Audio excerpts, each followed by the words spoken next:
Good afternoon. I'm Nancy Stainback, and I'm working on my doctoral in elementary education and curriculum instruction at Liberty University. And today I would like to talk to you about B.F. Skinner and the operant conditioning that he has created in his theory. Skinner was born on March 20th, 1904, and he's known as the father of the operant conditioning.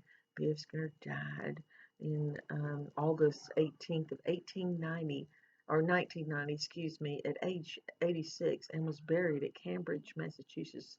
B.F. Skinner was known for the study of behavior and actions. B.F. Skinner wanted the results of behaviors to experiments that could be modified in unconditional stimuluses and unconditional response. Skinner applied his idea from laboratory studies with animals to identify the operant conditions in papers. Early in Skinner's career, he became interested in education and developed teaching machines and program instructions. B.F. Skinner's career made a profound impact on psychology of learning. B.F. Skinner had four experiments that had an influence on developmental understanding and operant conditioning. The four experiments that B.F. Skinner did was one experiment was operant conditioning called also the Skinner box. This is the Skinner box. This is where he had a loudspeaker, lights, respondent lever, food dispenser, and an electrified grid, and the animal would respond to that with the operant conditioning, also known as the Skinner box. Skinner used the Skinner box for experiments to test subjects such as rats, pigeons, and Skinner loved pigeons. In the Skinner box, the subject must learn the desired behavior through trial and error. B.F. Skinner also had a second experiment called a pigeon that can read, based on his work at operant conditioning chamber. Um, and then with teaching the pigeon to read the words presented to the pigeon to receive the food, Skinner taught the pigeon simple tasks such as picking a colored disc in order to receive a reward. Skinner added additional environmental clues, which were word paired with specific behavior and required to meet to receive that was required to meet to receive the um, how he had read in response to the unique commands. The pigeon could not actually read the words, but Skinner wanted us to believe that. But the fact that he taught a bird multiple behaviors was each one linked to a specific stimulus by using the operant conditioning shows us that this form of behavioral learning can be a positive and powerful tool for teaching both animals and human um, complex behaviors that is based on environmental cues. Um, the pigeon here in this picture is the third experiment, and it was taught, B.F. Skinner was teaching them how to play table tennis. The pigeons were placed on each side of the box, and they were taught to peck the ball to the pigeon.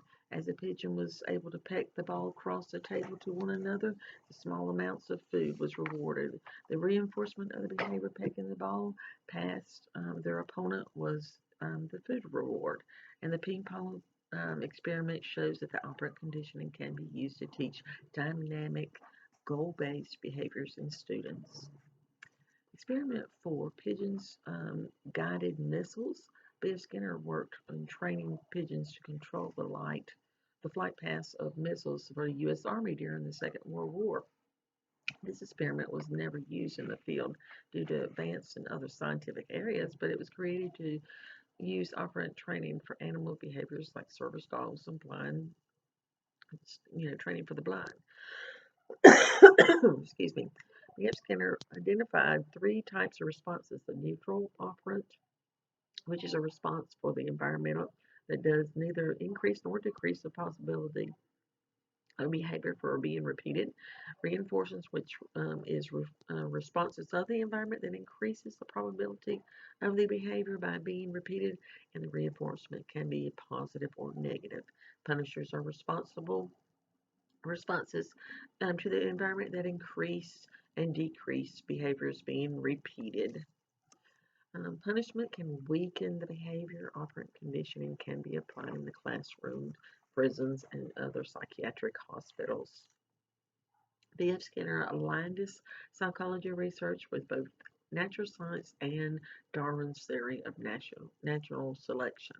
B.F. Skinner followed classical conditioning researchers such as Pavlov, who claimed that the two stimuli linked together produced a new learning response in a person or an animal. And Pavlov's classical conditioning was accidentally discovered through research with dogs and salvation. Skinner became interested in psychology after reading Pavlov's 1927 Conditioned Reflex and Watson's 1924 Behavior. Another influential person in Skinner's life was Johnson Watson, who claimed classical conditioning explained all aspects of human technology, basing it on Pavlov's observation. Skinner believed people do have a mind and is more productive and observant behavior rather than a mental events that Pavlov and Watson. Edward Thorndike was who created the law of effect principle in 1898, psychology learned theory, which led to the development of operant conditioning with behaviorism. Skinner's research has roots in classical conditioning, but the best way Skinner understood behavior was to look at the cause of the action and the consequences that was produced. Skinner's theory called operant conditioning. Skinner believed learners come to know the truth through behavior theories, which stress the role of the environment, such as a stimuli, are arranged and presented, and how responses are responded or reinforced. Thank you and have a good day.